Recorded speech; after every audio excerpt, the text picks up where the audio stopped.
पहली चीज।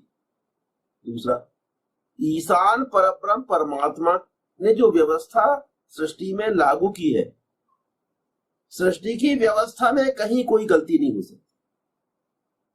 ये दो बातें ईशान परब्रह्म परमात्मा ने अच्छी तरह स्पष्ट की है वेद में।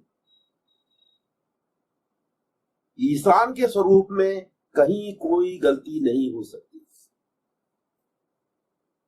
किसी भी विषय, और सृष्टि के नियमों में कहीं कोई गलती नहीं हो सकती।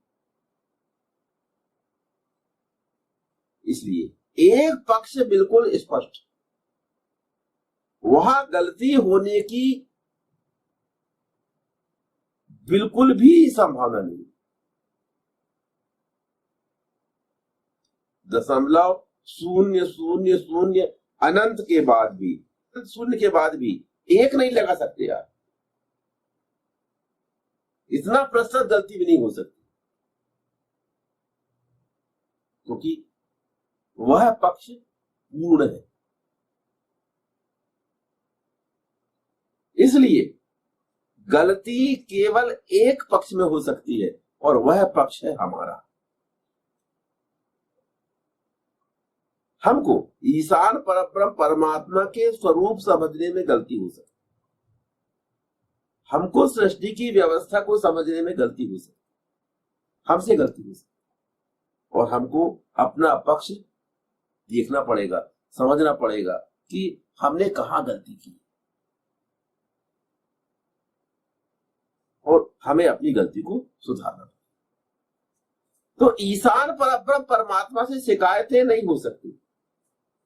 आप ईशान परब्रह्म परमात्मा से शिकायत करके वैध नहीं हो सकती, वैध शिकायत नहीं हो सकती।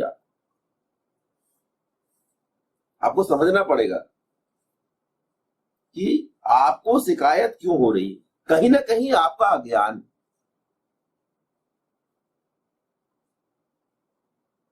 कहीं ना कहीं आप भावनाओं में अंधे हो रहे,